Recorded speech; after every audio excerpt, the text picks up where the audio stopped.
السلام علیکم ورحمۃ اللہ وبرکاتہ۔ الحمد للہ رب العالمین والصلاة والسلام علی سید الانبیاء والمرسلین اما بعد۔ اعوذ باللہ السمیع العلیم من الشیطان الرجیم۔ قل لا املک لنفسی نفعا ولا ضرا الا ما شاء اللہ۔ اللہ تعالیٰ نے قرآن مجید میں پیارے پیغمبر جناب محمد رسول اللہ صلی اللہ علیہ وسلم کو مخاطب کر کے ارشاد فرمایا کہ اے پیغمبر جناب محمد رسول اللہ صلی اللہ علیہ وسلم آپ فرما دیں لا املک لنفسی کہ میں بھی اختیار نہیں رکھتا اپنے نفس کے لیے۔ کس چیز کا اختیار؟ نفع ولا ضرا۔ فرمایا کہ میں نفع نقصان کا مالک نہیں ہوں، اپنی جان کے لیے بھی نہیں ہوں، دوسروں کے لیے تو دور کی بات۔ اللہ تعالیٰ نے اپنے نبی سے کہلوایا کہ آپ فرما دیں لنفسی نفع ولا ضرا الا ما شاء اللہ۔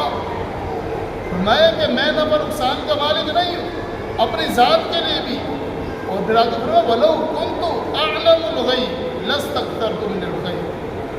اور ایک اور نقطہ واضح کر دیا کہ میں عالم الغیب بھی نہیں ہوں، اگر میں عالم الغیب ہوتا لَاسْتَكْثَرْتُ مِنَ الْخَيْرِ تو میں خیر کو جمع کر لیتا۔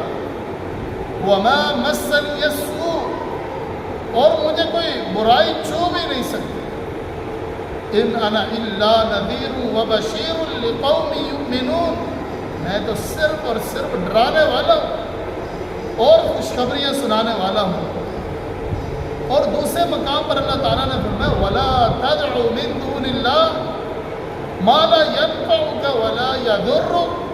فرمایا کہ اللہ تعالیٰ کے علاوہ کسی کو نہیں پکارنا۔ کیوں نہیں پکارنا؟ کیونکہ وہ آپ کو نہ نفع دے سکتے ہیں نہ نقصان دے سکتے ہیں۔ میں کہ اگر آپ نے ایسا کام کیا، ان کو پکارا جو نہ نفع کے مالک ہیں نہ نقصان کے مالک ہیں، نہ آپ کے کسی کام آ سکتے ہیں، فَإِن فَعَلْتَ فَإِنَّكَ إِذًا مِنَ الظَّالِمِينَ، اگر آپ نے ایسا کام کیا تو آپ بھی ظالموں میں سے ہو جائیں گے۔ تو اب اللہ تعالیٰ کا تو فرمان یہ ہے، اور آگے پیغمبر علیہ السلام نے ارشاد فرمایا وَاعْلَمْ أَنَّ الْأُمَّةَ لَوْ اجْتَمَعَتْ عَلَىٰ أَن يَنفَعُوكَ بِشَيْءٍ لَمْ يَنفَعُوكَ إِلَّا بِشَيْءٍ قَدْ كَتَبَهُ اللَّهُ لَكَ۔ فرمایا کہ مسئلہ سن لو، سمجھ لو۔ ایک بچے کو آپ صلی اللہ علیہ وسلم مسئلہ سمجھا رہے ہیں، فرمایا کہ جان لو ان الامت لو اجتمعت، اگر پوری امت جمع ہو جائے، جمع کس پر ہو؟ کہا علی ان ینفعوک، تجھے نفع دینے کے لیے جمع ہو جائے پوری امت، لیکن اللہ تعالیٰ اگر نفع نہیں دینا چاہتا تو آپ کو نفع نہیں ملے گا۔ اور فرمایا کہ وَلَوْ اجْتَمَعُوا عَلَىٰ أَن يَضُرُّوكَ بِشَيْءٍ، اور اگر پوری امت آپ کو نقصان پہنچانے کے لیے جمع ہو جائے، تل جائے، آپ کو نقصان پہنچانا چاہے تو وہ آپ کو نقصان پہنچا نہیں سکتے۔ نفع نقصان یہ اللہ کی طرف سے ہے، اللہ جسے چاہتا ہے نوازتا ہے، جن سے چاہتا ہے اللہ تبارک و تعالیٰ لے لیتا ہے۔ تو ہمارا یہ عقیدہ، ہم آج کل کیا سوچتے ہیں، ہم ذہن میں کیا چیزیں رکھتے ہیں؟ ہمارے ذہنوں میں بڑی بڑی چیزیں ہیں، جیسا کہ سفر کا مہینہ چل رہا ہے، سفر کے مہینوں میں، سفر کا جو مہینہ ہے اس مہینے کو منحوس مہینہ تصور کیا جاتا ہے، اس مہینے کو نعوذ باللہ غلط مہینہ تصور کیا جاتا ہے کہ اس مہینے میں جو شادی کرے گا وہ شادی کامیاب نہیں ہوگی، کوئی کاروبار کرے گا کاروبار کامیاب نہیں ہوگا، یعنی کہ منحوس مہینہ سمجھتے ہیں، لیکن یہ منحوس مہینہ نہیں ہے۔ پیغمبر علیہ السلام نے ارشاد فرمایا لا عدوى ولا طیرۃ ولا حامۃ ولا صبر۔